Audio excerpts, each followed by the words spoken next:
ಸಿರಿಗನ್ನಡವೇ ನನ್ನ ಉಸಿರಾಗಿರಲಿ, ಸ್ವರ್ಗಲೋಕವೇ ಕೊಟ್ಟರೂ ಬೇಕಾಗಿಲ್ಲ, ಕನ್ನಡ ಮರೆತೆಂದು ಬದುಕುವುದಿಲ್ಲ. 82ರಿಂದ ನಾನು ಕೋರಸ್ ಹಾಡಕ್ಕೆ ಶುರು ಮಾಡಿದೆ. 81ರಿಂದ ಕೋರಸ್ ಹಾಡಕ್ಕೆ ಶುರು ಮಾಡಿದೆ ನಾನು. ಹಂಸಲೇಖ ಅವರೇ ನನ್ನ ಮೊದಲನೇ ಕೋರಸ್ಸು ರಾಜನಾಗೇಂದ್ರ ಅವರು ಕರೆಸಿದ್ರು, ಕರುಣಾಮಯಿ ಅನ್ನೋ ಸಿನಿಮಾಗೋಸ್ಕರ ಕರೆಸಿದ್ರು. ಅಲ್ಲಿಂದ ಶುರು ಆಯಿತು ಕೋರಸ್ ಹಾಡೋಕ್ಕೆ. ಆಮೇಲೆ ನಮ್ಮದು ಅಸೋಸಿಯೇಷನ್ ಆಯಿತು, ಅದಕ್ಕೆ ನಾವು ಎಲ್ಲ ಇದ್ವಿ. ಇದು ಒಂದು ದಿವಸ ಡ್ಯೂಟಿಲಿದ್ದೀನಿ, ಡ್ಯೂಟಿ ಮಾಡ್ತಾಯಿದ್ದೆ ನಾನು ಮಧ್ಯಾಹ್ನ. ಆವಾಗ ಜಗನ್ನಾಥ್ ಅಂತ ಒಬ್ಬರು ಅರೇಂಜರು. ಜಗನ್ನಾಥ್ ಅವ್ರು ಯಾರು ಅಂದರೆ ಪ್ರೇಮದ ಪುತ್ರಿ ಸಿನಿಮಾ ನೀವು ನೋಡಿರ್ಬೋದು, ಆ ಹಾಡುಗಳನ್ನು ನೀವು ಕೇಳಿರ್ಬೋದು. ಆ ಪ್ರೇಮದ ಪುತ್ರಿ ಸಿನಿಮಾ ಮ್ಯೂಸಿಕ್ ಡೈರೆಕ್ಟರ್ ಪದ್ಮನಾಭ ಶಾಸ್ತ್ರಿಗಳು, ಅವ್ರ ಮಗ ಜಗನ್ನಾಥ್. ಅವ್ರು ಬಂದರು, ಅವ್ರ ಅರೇಂಜರ್ ಆಗಿದ್ರು. ಇನ್ನೊಬ್ರು ದೇವರಾಜ್ ಅಂತ, ರಾಜನ್ ಅವರ ಅಕ್ಕನ ಮಗ. ಅವರು ನಮ್ಮ ಜೊತೆ ಕೀಬೋರ್ಡ್ ಎಲ್ಲ ನುಡಿಸ್ತಾ ಇದ್ರು ನಮ್ಮ ಆರ್ಕೆಸ್ಟ್ರಾ. ಅವ್ರೇನಾದ್ರು ಇಬ್ಬರು ಬಂದ್ಬಿಟ್ಟು ಮೋಹನ್ ನೀವು ಬನ್ನಿ ಅಂಥೇಳಿ ಕರ್ಕೊಂಡು ಹೋಗಿ, ಸೊ ಅಲ್ಲಿ ಹಾಕಿ ಶುರು ಆಯಿತು ನಂದು ಕೋರಸ್ ಸಿಂಗಿಂಗು. ಕೋರಸ್ ಹಾಡ್ಕೊಳ್ತಾ ಇದ್ವಿ ನಾವು, ಎಲ್ಲ ಆಯಿತು. ಒಂದು ಸಲ ಅದೇ ಜಗನ್ನಾಥ್ ನನಗೆ ಫೋನ್ ಮಾಡಿದ್ರು, ಮೋಹನ್ ಸ್ವಲ್ಪ ಬನ್ನಿ, ಒಂದು ಮಿಕ್ಸಿಂಗ್ ಇದೆ, ಸಂಕೇತಕ್ಕೆ ಬಂದುಬಿಡಿ ಅಂದರು. ನಾನು ಡ್ಯೂಟಿ ಇಲ್ಲ, ಬನ್ನಿ 4 ಗಂಟೆ ಅಷ್ಟೊತ್ತಿಗೆ ಬನ್ನಿ, ಪರವಾಗಿಲ್ಲ, ಈ SPB ಅವರು ಹಾಡ್ಬಿಟ್ಟು ಹೊರಟೋಗ್ತಾರೆ, ನೀವು ಬನ್ನಿ. ನಾನು ಇನ್ನೇನು ಕೇಳಲಿಲ್ಲ, ಬರ್ತೀನಿ. ನನಗೇನು ಅದೊಂಥರ ಹೋಗಬೇಕು, ಹಾಡಬೇಕು. ಆಮೇಲೆ ಏನು ನಾನು ಸಂಗೀತ ಉದ್ಧಾರ ಮಾಡ್ತೀನಿ ಅಂದಾಗ ನನಗೆ ದುಡ್ಡು ಬೇಕಿತ್ತು.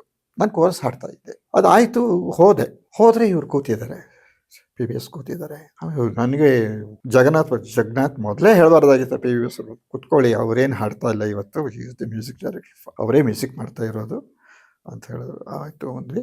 ಇನ್ನೂ ಖುಷಿ ಆಯಿತು ನಮಗೆ, ಅವ್ರು ಹೇಳ್ಕೊಡ್ತಾರಲ್ಲ ಹಾಡುವ ಅಂತ ಹೇಳಿ. ಆಮೇಲೆ ಅವರು ಅದು ಒಂದು ಸಿನಿಮಾ ಅದು ರಿಲೀಸ್ ರವಿ ಅವರು ಡೈರೆಕ್ಟ್ ಮಾಡ್ತಾಯಿದ್ರು. ಅಲ್ಲ, ಯಾವುದೋ ಒಂದು ದೈವ ಭಕ್ತೆ, ಓಕೆ ಸ್ವಲ್ಪ ಆಫ್ ಮಾಡಿ, ಇದು ಹೇಳ್ತೀನಿ, ಹಳೆಬಂಡೆ ಕಟ್ಟೆಗಿರಿಯಮ್ಮ ಸಿನಿಮಾ ಹೆಸರು. ರವಿ ಅವರೇ ಡೈರೆಕ್ಟ್ ಮಾಡ್ತಾಯಿದ್ರು. BV ರಾಧಾನೋ ಏನೋ ಒಂದು ಹೀರೋಯಿನ್ ಏನೋ, ಅದೆಲ್ಲ ನನಗೆ ಅದ್ರ ಬಗ್ಗೆ ಏನು ಆಮೇಲೆ ನನಗೇನು ಬೇಡದೇ ಇರೋ ಸಂಗತಿಗಳವೆಲ್ಲ. ನಾವೆಷ್ಟೋ ಸಿನಿಮಾಗಳು ಕೋರಸ್, ಇದು ಯಾವ ಸಿನಿಮಾ ಹಾಡ್ತಾ ಇದ್ದೀವಿ, ಆ ಹಾಡು ಬರುತ್ತಾ, ಅದೆಲ್ಲ ಏನೂ ಗೊತ್ತಿರಲಿಲ್ಲ ನಮಗೆ. ಹಾಗೆ ಹಾಡಿಬಿಟ್ಟು ಹೋಗಿಬಿಟ್ವಿ ಇಷ್ಟೇ. ಆಮೇಲೆ ಅವರು ಹೇಳಿಕೊಟ್ರು ಹಾಡು, ನಾನು ಹಾಡು ಮರೆತು ಹೋಗಿದೆ, ಇಷ್ಟು ಹಾಡುಬಿಡಿ ಅದು. ಆಯಿತು ಸರ್ ಅಂದ್ವಿ. ಆಮೇಲೆ SPB ಬಂದರು. SPB ಬಂದು ಆಮೇಲೆ ತಕ್ಷಣ ನನಗೆ ಸ್ವಲ್ಪ ಕೆಲಸ ಇದೆ, ಅವ್ರು ನಮ್ಮ ಹತ್ರ ಬಂದು, ನಾನು ಮಿಕ್ಸ್ ಮಾಡಿ ಹೊರಟೋಗ್ತೀನಿ, ನನಗೊಂದು ಕೆಲಸ ಇದೆ, ನಾನು ಮದ್ರಾಸ್ಗೆ ಹೊರಟೋಗ್ಬೇಕು ಅರ್ಜೆಂಟು ಅಂತ ಹೇಳಿದ್ರು. ಆಮೇಲೆ ಅವರು ಸರಿ, ಅವ್ರು ಕೇಳಿದ್ಮೇಲೆ ಇಲ್ಲ ಅನ್ನಕ್ಕೆ ನಾವು ಯಾರು ಸರ್. ಸೊ ಈಗ SPB ಅವ್ರು ಬಂದು ಹೇಳಿದ್ರು ಅಂದಮೇಲೆ ನಾವು ಕೇಳಿದೆ, ಅದಕ್ಕಾಗಲ್ಲ. ಸರಿ ಸರ್ ಆಯಿತು, ನೀವು SPB he was so fast in mixing. ಒಂದು ಅರ್ಧ ಗಂಟೆಯಲ್ಲಿ ಒಂದು ಹಾಡು ಮಿಕ್ಸ್ ಮಾಡಿಬಿಡೋರು. ಆಯಿತು, ನಾವು ಹೊರಗಡೆ ಕೂತ್ಕೊಂಡಿದ್ವಿ, ಕೇಳಿಸ್ತಾ ಇತ್ತು ನಮಗೆ ಅವ್ರು ಹಾಡಿದ್ದು. ಆಮೇಲೆ ಹಾಡು ಮುಗಿದ ತಕ್ಷಣ ನಾವು ಒಳಗಡೆ ಹೋದ್ವಿ, ಅಲ್ಲಿ ನಿಂತ್ಕೊಂಡ್ವಿ ಎಲ್ಲ. ಇವರು SPB ಅವರು ಹೊರಗಡೆ ಬಂದರು ರೆಕಾರ್ಡಿಂಗ್ ಇದರಿಂದ ಬಂದಲ್ಲಿ ಇವರು ರೆಕಾರ್ಡಿಂಗ್ ಇದ್ರ ಕನ್ಸೋಲಲ್ಲಿ ಕೂತಿದ್ರು PBS ಅವರು. ಬಂದ್ಕೊಡ್ಲೆ ಮಂಚಿಗೆ ಪಾಡ ತೆಲಗಲ್ಲೆಲ್ಲ ಮಾತಾಡ್ಕೊಂಡ್ರು. ಅವ್ರು ಏನು ಹೇಳಿದ್ದು ಅಂದರೆ ತೆಲಗಲ್ಲೇ ಹೇಳಿದ್ರು, ಇವತ್ತು ನನ್ನ ಜೀವನದಲ್ಲಿ ಇದೊಂದು ದಿನ ನಾನು ಮರೆಯದೇ ಇರೋದು, ಗುರುಗಾರು ನೀವು ನನಗೆ ಕರೆಸಿ ನಿಮ್ಮ ಟ್ಯೂನ್ ಹಾಡಿಸಿದ್ದೀರ, ಇಂಥ ಟ್ಯೂನ್ ಹಾಡೋ ಭಾಗ್ಯ ನನಗೆ ಸಿಕ್ತು, ನಾನು ತುಂಬಾ ನಿಮ್ಗೆ ಋಣಿ ಅಂತ ಹೇಳಿದ್ರು. ಉಣ್ಣೆ ಅಂತ ಬೆನ್ನು ತಟ್ಟಿದ್ರು. ಆಮೇಲೆ ರವಿಯವ್ರು ಬಂದುಬಿಟ್ಟು ಒಂದು ಕವರ್ ಕೊಟ್ಟರು, ರೆಮ್ಯುನರೇಷನ್ ಕವರ್ ಕೊಟ್ಟರು.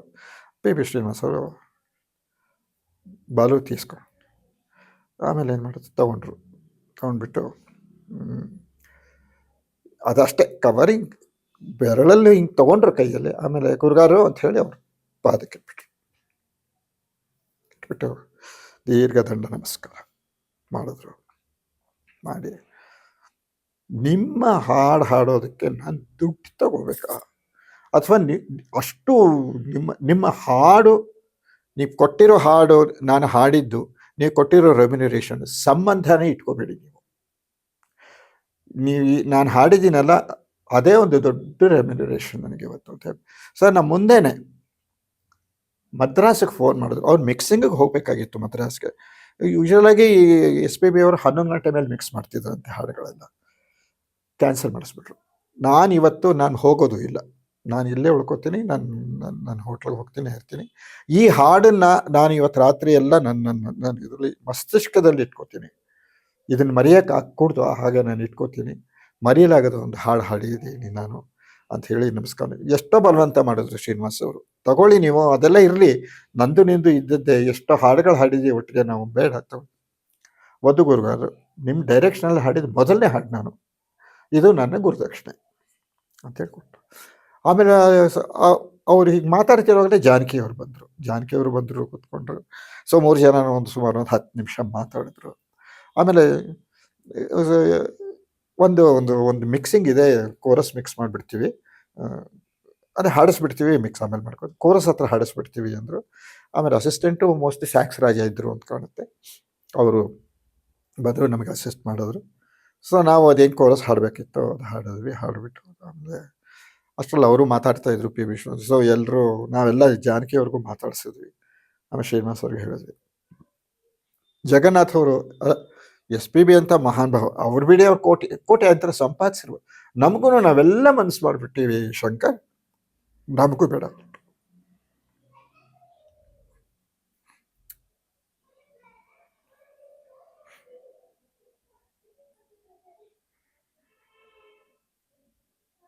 ಆಮೇಲೆ ಬೇಡ ರೀ, ದುಡ್ಡು ಬೇಡ, ಮನೆಗೆ ಹೋಗ್ತೇವೆ ನಾವು. ನಾವೆಲ್ಲ ದುಡ್ಡು ಬಿಟ್ಬಿಟ್ವಿ, ಯಾರೂ ದುಡ್ಡು ತಗೊಳ್ಳಿಲ್ಲ ಅವರಿಂದ. ಜಗನ್ನಾಥ್ ಹೋಗಿ ಜಗನ್ನಾಥ್ ನಮಗೆ ಪೇ ಮಾಡ್ತಾ ಇದ್ದಿದ್ದು. ಅವರು ಶ್ರೀನಿವಾಸ ಎಲ್ರಿಗೂ ಕರೆಸಿ, ಯಾಕೆ ಹಿಂಗೆ ಮಾಡ್ತೀರಿ, ಇಲ್ಲ ಸರ್ ಬೇಡ ಹೇಳಿ ನಾವು ಹೊರಟ್ಬಿಟ್ವಿ ನಾವು. ಸೊ ಇದು ವ್ಯಕ್ತಿತ್ವಕ್ಕಿಂತ ಆ ವ್ಯಕ್ತಿ ಅಂಥವ್ರು, ಆ ನೋಟನೇ ಸಾಕು, ಆ ಒಂದು ಭವ್ಯತೆಯೇ ಸಾಕು ಮರಳು ಮಾಡೋರು. ಅದು ನಾನು ತೀರಾ ಮರೆಯದೇ ಇರೋಟನೆ ಅದೊಂದು. ಆಮೇಲೆ ಅವ್ರ ಜೊತೆ 2 ಸಲ ನಾನು ಸ್ಟೇಜ್ ಹಂಚ್ಕೊಂಡು, ಅವರೆಲ್ಲಿ ನಾವೆಲ್ಲಿ ಏನೋ ಅವ್ರ ಜೊತೆ ಹಾಡಿದೊಂದು ಭಾಗ್ಯ. ಅದು ಇದೊಂದು ಯಾವುದು ಶಂಕರ್ನಾಗ್ ಮತ್ತು ರಾಜ್ಕುಮಾರ್ ಅವ್ರು ಮಾಡಿದ ನಾ ಬೆಂಕಿ ಅಂತೆ ನಾ ಗಾಳಿ ಅಂತೆ, ಶಂಕರ್ ಗುರು ಅಲ್ಲ, ಅಪೂರ್ವ ಸಂಗಮ. ಆ ಹಾಡು ನಾ ಸ್ಟೇಜ್ ಮೇಲೆ, ನಿಮಗೆ ಹಾಡು ಬರುತ್ತಾ?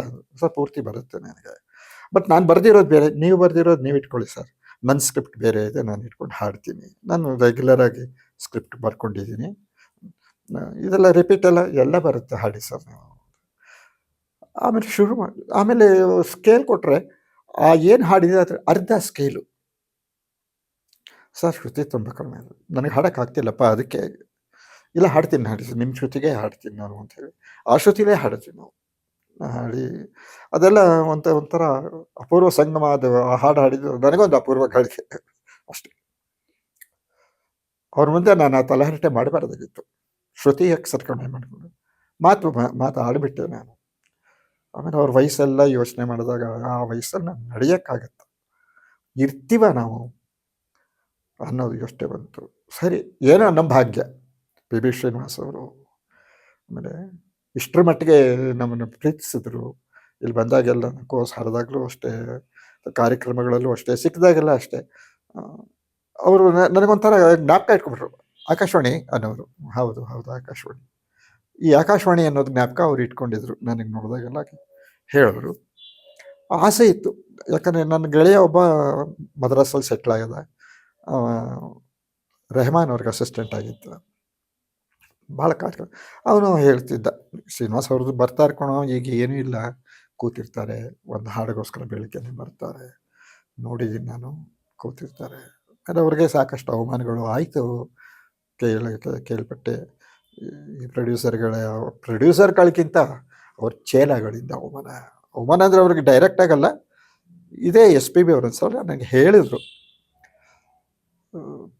ರೆಕಾರ್ಡಿಂಗಿಗೆ ಹೋದ್ರಂತೆ. ಇದು ಎಸ್ ಪಿ ಬಿ ಅವ್ರು ನನಗೆ ಹೇಳಿದ ಮಾತು ನಾನು ಹೇಳ್ತೀನಿ.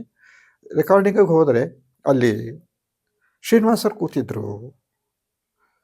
ಆಮೇಲೆ ನಾನು ನಮಸ್ಕಾರ ಮಾಡಿದೆ, ಏನು ಬಂದಿದ್ದು, ಏನು ಸರ್ ಆಯಿತಾ ನಿಮ್ಮದು ಅಂತ ಕೇಳಿದೆ. ಇಲ್ಲ ಏನೂ ಆಗಿಲ್ಲ, ಇನ್ನೂ ಕರೆದಿಲ್ಲ, ಕೂತಿದ್ದೀನಿ ನಾನು ಅಷ್ಟೇ ಅದು. ಆಮೇಲೆ ಅವ್ರ ಕಡೆಯವರೆಲ್ಲ ಬಂದರು, ಪ್ರೊಡ್ಯೂಸರ್ ಕಡೆಯವರೆಲ್ಲ ಬಂದು, ಹುಡುಗರು ಬಂದು ನನಗೆ ಒಳಗೆ ಕರ್ಕೊಂಡೋದ್ರು. ಹೋಗು ನೀ ಹೋಗು ಬಾಲು ಅಂದರು. ಆಮೇಲೆ ಸರ್ ಹಾಡ್ಬಿಡಿ ಇದು ನೀವು ಮುಗಿಸ್ಬಿಡಿ ಸರ್. ಆವಾಗ ಹೇಳಿದ್ರು, ನನಗಿಂತ ಹಿರಿಯರು ಅಲ್ಲಿ ಬಂದು ಕೂತಿದ್ದಾರೆ, ಅವ್ರ ಹಾಡಲ್ವ ಫಸ್ಟ್ ಮಾಡ್ಬೇಕು ನೀವು, ನಾನು ಆಮೇಲೆ ಬಂದಿರೋನು, ನಾನು ಕಾಯ್ತೀನಿ. ಇಲ್ಲ ಬಿಡಿ ಸರ್ ಅಂದ್ರಂತೆ. ಬಿಡಿ ಸರ್ ಅವ್ರು ಇರ್ತಾರೆ. ಅವ್ರು ಹೇಳಿದ್ರು, ಹೀಗೆ ಮಾಡಬೇಡಿ, ನಾನು ಹಾಡೋದಿಲ್ಲ, ಈ ಅವಮಾನ ಮಾಡಬೇಡಿ, ಅವ್ರು ಯಾರು ಏನು ನಿಮಗೇನೂ ಗೊತ್ತಿಲ್ಲ, ನೀವು ಕೆಲಸಗಾರರು, ನೀವು ಏನೂ ತಿಳ್ಕೊಳ್ಳದೇನೆ ನೀವು ಕೆಲಸ ಮಾಡ್ತಿರೋರು ಇಲ್ಲಿ, ನಿಮಗೆ ಹೇಳೋದು ಒಂದೇ ಬಿಡೋದು ಒಂದೇ. ನಾನು ಆದರೂ ಹೇಳ್ತೀನಿ, ಆತ ಪಿಲ್ಲರ್. ಅವರ ಛತ್ರಛಾಯದಲ್ಲಿ ನಾವು ಇವತ್ತು ಮುಂದೆ ಬಂದಿರೋರು. ಅವ್ರ ಹಾಡು ಕೇಳ್ಕೊಂಡು ಬೆಳೆದವನು ನಾನು, ಅವ್ರ ಹಾಡುಗಳನ್ನು ಹಾಡು ಬೆಳೆದವನು ನಾನು. ಅವಮಾನ ಮಾಡಬೇಡಿ, ಯಾವ ಆರ್ಟಿಸ್ಟ್ಗೂ ಅಷ್ಟೇ. ಇವತ್ತು ಅವ್ರಿಗೆ ಮಾಡ್ತೀರಾ, ನಾಳೆ ನನಗೆ ಮಾಡ್ತೀರಾ. ನೀವು ಅವಮಾನ ಮಾಡಬೇಡಿ. ನಿಮಗೆ ಗೊತ್ತಿಲ್ಲದೆ ಆದರೆ ಕೇಳ್ಕೊಳ್ಳಿ, ಅವ್ರು ಯಾರು ಏನು ಅಂತ. ಗೊತ್ತು ಸರ್ ನನಗೆ ಪಿ ವಿ ಎಸ್ ಗೊತ್ತು. ಎಷ್ಟರ ಮಟ್ಟಿಗೆ ಗೊತ್ತು ಹೇಳೋ ನನಗೆ. ನೀನು ಹುಟ್ಟಕ್ಕೆ ಮುಂಚೆಯಿಂದ ಹಾಡ್ತಾ ಇದ್ದವರು ಅವರು. ಏನು ಕೇಳಿದೀಯ ನೀನು ಪಿ ವಿ ಎಸ್ ಹಾಡುಗಳೆಲ್ಲ? ನೀನು ಅವ್ರ ಹಾಡುಗಳನ್ನು ಕೇಳು, ಆಮೇಲೆ ಅವ್ರಿಗೆ ನಿನಗೆ ನೀನೇ ಮರ್ಯಾದೆ ಕೊಡ್ತೀಯ. ಅಂಥ ಹಾಡುಗಳು ಹಾಡಿದ್ದಾರೆ ಅವರು. ಇನ್ಮೇಲೆ ಹಾಗೆ ಮಾಡಬೇಡಿ. ಈಗ ನಾನು ಹೊರಗಡೆ ಕೂತಿರ್ತೀನಿ, ಅವ್ರಿಗೆ ಹಾಡಿಸಿ ಅಂತ ಹೇಳಿ. ಆವಾಗ ಗುರುಗಾರು ನೀವು ಹೋಗಿ ಹಾಡಿ, ಆಮೇಲೆ ನಾನು ಹಾಡ್ತೀನಿ ಅಂತ ಹೇಳಿ, ನಾನು ಇನ್ನು ಪ್ರಾಕ್ಟೀಸ್ ಮಾಡಬೇಕು ಸಾಂಗು, ನಾನು ಮಾಡ್ಕೊಡ್ತಾ ಇರ್ತೀನಿ, ನೀವು ಮುಗಿಸ್ಕೊಳ್ಳಿ ಅಂತ. ಆಮೇಲೆ ಬಂದು ಅವರು ಟೇಕ್ ಮುಗಿದ ಮೇಲೆ ಪಿ ವಿ ಎಸ್ ಅವರು ಹೊರಗೆ ಬಂದು ಅವ್ರಿಗೆ ಹೋಗ್ತೀನಪ್ಪ, ಥ್ಯಾಂಕ್ ಯು, ಬೆಳಗ್ಗೆಯಿಂದ ಕೂತಿದ್ದೆ, ಬೇಜಾರಾಗಿತ್ತು ಅಂತ ಹೇಳಿ ಹೋದರು ಅಂತ ಒಂದು ಇದರಲ್ಲಿ ಎಸ್ ಪಿ ಬಿ ಅವರೇ ನಮಗೆ ಹೇಳೋದು. ಅವರು ಸ್ವಲ್ಪ ನಮ್ಮ ಜೊತೆ ಅದು ಸ್ವಲ್ಪ ಇಂಗ್ಲೀಷಲ್ಲಿ ಜಾಸ್ತಿ ಬರುತ್ತೆ. So this is the faith of artist where they can not be recognised. ಅವ್ರೇನು ಬಿಡು ಇಷ್ಟ ತಾನೆ, ಹಾಡಿದ್ರು ತಾನೆ, ಅವ್ರ ಹಾಡಿಂದ ನೀನು ಬದುಕ್ತೀಯ ಅನ್ನೋದು ಅವರು ತಿಳ್ಕೊಳ್ಳೋದೇ ಇಲ್ಲ. ಈ ಥರದ ಒಂದು ಬಾಂಧವ್ಯ ಶ್ರೀನಿವಾಸ್ ಅವರು ಮತ್ತು ನನ್ನ ಮಧ್ಯೆ ನಡೀತು. ಶ್ರೀನಿವಾಸ್ ಅವರು ಇದ್ದಿದ್ದು ಮದ್ರಾಸಲ್ಲಿ, ನಾನು ಇದ್ದಿದ್ದು ಬೆಂಗಳೂರಲ್ಲಿ. ಹಾಗೆ ಯಾವಾಗಾದರೂ ಈ ಥರ ಸಮಾರಂಭ ಸಭೆಗಳಲ್ಲಿ ಸಿಗ್ತಾ ಇದ್ವಿ, ಮಾತಾಡ್ತಿದ್ವಿ ಅಷ್ಟೇ. ಆದರೆ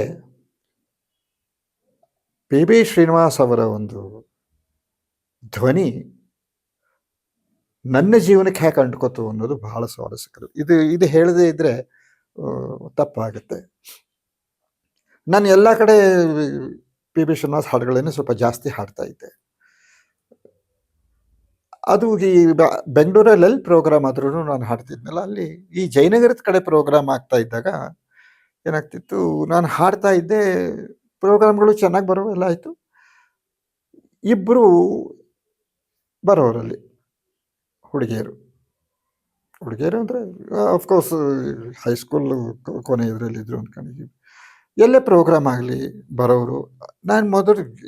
ನಾನು ಯೂಶಲಾಗಿ ನಾನು ಯಾವ ಕಡೆನೂ ಕಣ್ಣು ಹಾಯಿಸಲ್ಲ. ಯಾರಾದರೂ ಬರಲಿ ಯಾರಾದರೂ ಬಿಡಲಿ, ನನ್ನ ಕೆಲಸನ ಮಾಡ್ಕೊಂಡು ಹೋಗ್ತಾ ಇದ್ದೆ. ಅದಲ್ಲದೆ ಈ ಲೈಟ್ಸ್ಗಳಿರೋ ಕಾಣ್ತಾನೆ ಇರಲಿಲ್ಲ ನನಗೆ. ಈ ಸ್ಟ್ರೋಬ್ಗಳೆಲ್ಲ ಹಾಕ್ಬಿಡೋರು, ಆಮೇಲೆ ಬ್ರೈಟ್ ಲೈಟ್ಸ್ ಇರೋದು. 1-2 ಸಲ ಅಬ್ಸರ್ವ್ ಮಾಡಿದೆ. ಇವಾಗ ಬರೋರು ಅಲ್ಲಿ ನಿಂತಿರೋರು ಕಾರ್ಯಕ್ರಮ ಕೇಳ್ಕೊಂಡು ಹೋಗೋದು, ಹಾಗೆ ಮಾಡ್ತಾಯಿದ್ರು. ಜಯನಗರದಲ್ಲಿ ನನ್ನ ಕೆಲವರು ಸ್ನೇಹಿತರಿದ್ದರು. ಸೊ ಒಂದು ಸಲ ಒಂದು ಪ್ರೋಗ್ರಾಮ್ ಮಾಡಬೇಕು, ಹೊಸ ಹಾಡುಗಳು ಕಲಿತ್ಬೇಕಾ, ಇದು ಮಾಡೋಣ ಬನ್ನಿ ಅಂತ ಕರ್ಕೊಂಡ್ರು. ಅವ್ರ ಮನೇಲಿ ನಾವು ರಿಹರ್ಸ್ ಮಾಡ್ತಾಯಿದ್ವಿ. ಮಾಡ್ತಿದ್ದಾಗ ಈ ಇಬ್ಬರು ಹುಡುಗಿರು ಬಂದರು. ನನಗೆ ಆಶ್ಚರ್ಯ ಆಗೋಯಿತು, ಏನಿದು ಎಲ್ಲೋದ್ರೂ ಇವ್ರು ತಗೊಳ್ಕೊತಾರಲ್ಲ, ನನಗೆ ಇಲ್ಲೂ ಬಂದಿದ್ದಾರಲ್ಲ ಅಂತ. ಆಮೇಲೆ ಅವಾಗ ನನ್ನ ಗೆಳೆಯನೇ ಇಂಟ್ರೊಡ್ಯೂಸ್ ಮಾಡ್ಕೊಂಡು, ನೋಡು ಇವರು ವಿಜಯ ಅಂತ, ಇವರು ನಿನ್ನ ಹಾಡುಗಳನ್ನು ತುಂಬ ನಿನ್ನ ಹಾಡಲ್ಲ, ಪಿ ಬಿ ಶ್ರೀನಿವಾಸ್ ಅವರ ಹಾಡುಗಳು ನೀನು ಹಾಡ್ತೀಯ ಅಂತ ಮೆಚ್ಚಿ ಕೇಳಕ್ಕೆ ಬರ್ತಾಯಿದ್ರು. ನೀನು ಎಷ್ಟು ಪ್ರೋಗ್ರಾಮಲ್ಲಿ ಇವ್ರಿಗೆ ನೋಡಿದೀಯಾ, ಅಷ್ಟು ಪ್ರೋಗ್ರಾಮಲ್ಲಿ ಅವರು ಪಿ ಬಿ ಶ್ರೀನಿವಾಸ್ ದನಿ ಕೇಳೋಕ್ಕೆ ಬರ್ತಾಯಿದ್ರು. ನಿಂದನಿ ಎಲ್ಲೋ ಒಂದು ಕಡೆ ಪಿ ಬಿ ಶ್ರೀನಿವಾಸ್ ಥರ ಅವ್ರಿಗೆ ಅನ್ನಿಸ್ಬಿಟ್ಟಿತ್ತು. ಒಂದು ಮಿಸ್ ಮಾಡ್ತಿರ್ಲಿಲ್ಲ ಅವಳು. ನನ್ನ ತಂಗಿ ಫ್ರೆಂಡ್ಸ್ ಇವರೆಲ್ಲ ಅಂತ ಎಲ್ಲ ಇಂಟ್ರೊಡ್ಯೂಸ್ ಮಾಡಿದ್ದಾರೆ. ಆಮೇಲೆ ನಾನು ಮಾತಾಡಿಸ್ದೆ, ಹೌದು ನನಗೆ ಪಿ ಬಿ ಶ್ರೀನಿವಾಸ್ ಅಂದರೆ ನನ್ನ ಪ್ರಾಣ ಅಂತ ಎಲ್ಲ ಹೇಳಿದ್ರು. ಆಮೇಲೆ ಸರಿ, ಯಾವುದು ನೀವು ತುಂಬ ಮೆಚ್ಚುಗೆ ಆದ ಹಾಡು ಹೇಳಿ ಅಂದಾಗ ಅವರು ಆ ಮಮತೆ ಒಂದು ಹಾಡು, ತಾರೆ ಸಾವಿರ ಸೇರಿ ಚಂದಿರಿಗೆ ಸಾಟಿಯೇ, ಅದು ಹಾಡಿದ್ರು ಎಲ್ಲ ಆಯಿತು. ಅಲ್ಲಿಂದ ಕೊನೆಗೆ ಏನಾಯ್ತು, ಎಲ್ಲಿ ಕಾರ್ಯಕ್ರಮಕ್ಕೆ ಹೋಗಿ ಇವ್ರನ್ನ ಹುಡ್ಕೋದೇ ನನ್ನ ಕೆಲಸ ಆಗೋಯ್ತು. ಎಲ್ಲಿದೆ ಅಳಿಕೆ, ಯಾಕೆ ಬರಲಿಲ್ಲ. ಆಮೇಲೆ ಸ್ವಲ್ಪ ಹೊತ್ತು ಆದಮೇಲೆ ಎಲ್ಲೋ ನಿಂತಿರೋರು. ಹೀಗೆ ಆಯಿತು. ಆಮೇಲೆ ಬೆಳೀತು ಪರಿಚಯ. ನಿಮಗೂ ಗೊತ್ತು ಶಂಕರ್, ಒಂದು ಸಲ ಪರಿಚಯ ಆದಮೇಲೆ ಒಂದು ಹುಡುಗಿ ಎಲ್ಲಿ ಮಟ್ಟಕ್ಕೆ ಮುಟ್ಟುತ್ತೆ ಅಂತ ಆ ಮಟ್ಟ ನಾವು ಮುಟ್ಟಿಬಿಟ್ವಿ. ಸೊ ಮನೇಲಿ ಸ್ವಲ್ಪ ಕೇಳಿದೆ, ಆಮೇಲೆ ಈಗ ವೈಯಕ್ತಿಕವಾಗಿ ಭೇಟಿಯಾಗಕ್ಕೆ ಶುರು ಆಯಿತು. ಆಮೇಲೆ ನಿಮಗೆ ನಾನು ಮದುವೆ ಆಗ್ಬಿಡ್ತೀನಿ ಅಂದೆ. ಇದು ಇಷ್ಟು ದಿವಸ ಆದಮೇಲೆ ಹೇಳ್ತಾ ಇದ್ದೀರಾ ನೀವು ಅಂದರು. ಹೀಗೆ ತಮಾಷೆಯಾಗಿ ಮಾತಾಡ್ಕೊಂಡು ಆಮೇಲೆ ಇವತ್ತಿನ ದಿವಸ ಅವಳು ನನ್ನ ಭಾಳ ಸಂಗಾತಿ. ಇವತ್ತಿಗೂ ಆಮೇಲೆ ಏನಾಯಿತು, ಅವಳನ್ನ ಮೆಚ್ಚೋಕ್ಕೆ ಯಾವಾಗ ನಾನು ಆಕಾಶವಾಣಿಯಲ್ಲಿ ಕಾರ್ಯಕ್ರಮ ಹಾಕಿದ್ರು 80% ಪಿ ಬಿ ಶ್ರೀನಿವಾಸ್ ಹಾಡುಗಳೇ ಹಾಕ್ತಾ ಇದ್ದೆ. ಇದು ಕೆಲವರಿಗೆ ಒಂಥರ ಇದಾಯ್ತು ಅವ್ರಿಗೆ, ಇವ್ನು ಬಂದರೆ ಬರೀ ಪಿ ಬಿ ಶ್ರೀನಿವಾಸ್ ಹಾಕ್ತಾನಲ್ಲ, ಜಾನಕಿ ಹಾಕ್ತಾನಲ್ಲ ಅಂತ ಹೇಳ್ಬಿಟ್ಟಿದ್ದಾಯ್ತು. ಆಮೇಲೆ ಅವರೇನು ಮಾಡಿದ್ರು ಗೊತ್ತಾ, ನನಗೆ ಪಿ ಬಿ ಶ್ರೀನಿವಾಸ್ ದಂಪತಿಗಳು ಅಂತಾನೆ ಕರೆಯೋಕ್ಕೆ ಶುರು ಮಾಡಿಬಿಟ್ರು ನಮ್ಮಿಬ್ಬರಿಗೆ. ನಾನು ಹೇಳಿದೆ, ನನ್ನ ಹೆಂಡತಿಗೋಸ್ಕರ ಇದನ್ನು ನಾನು ಹಾಕ್ತೀನಿ. ಅಂದರೆ I am not misusing it.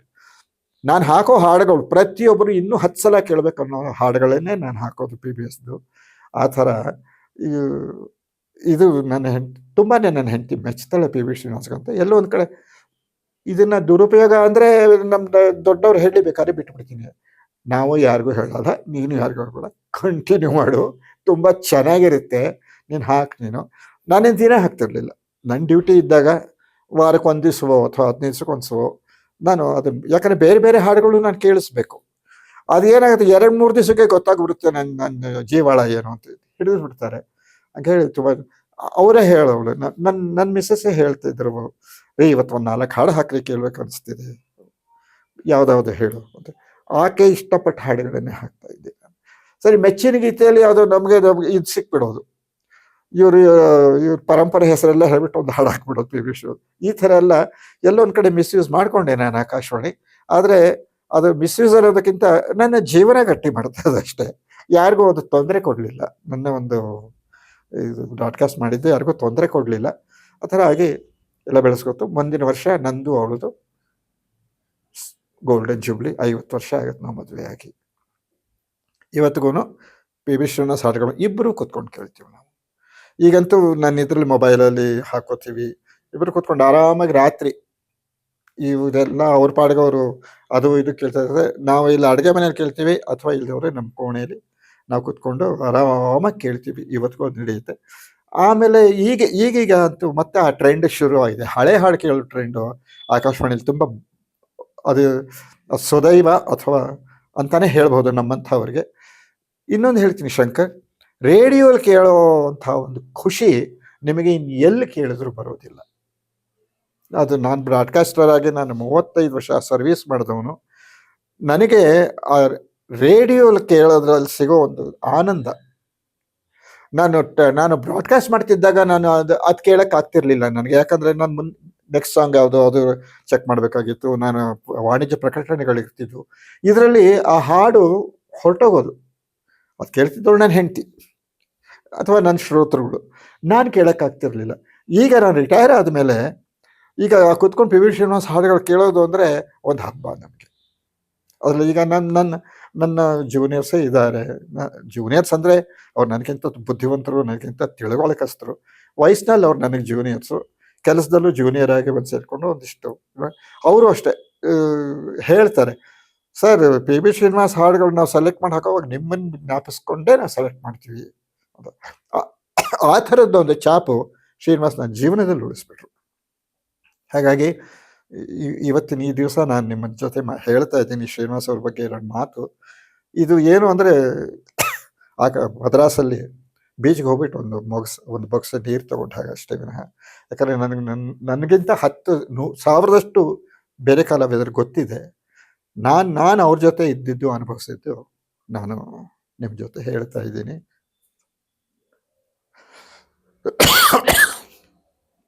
ಇದು ನಿಮಗೂ ಮೆಚ್ಚುಗೆ ಆಗಬಹುದು, ಯಾಕಂದರೆ ಇದು ನನ್ನ ಜೀವನದಲ್ಲಿ ನಡೆದ ಘಟನೆ. ಇದು ಯಾವುದೂ ಕಪೋಲ ಕಲ್ಪಿತವಲ್ಲ.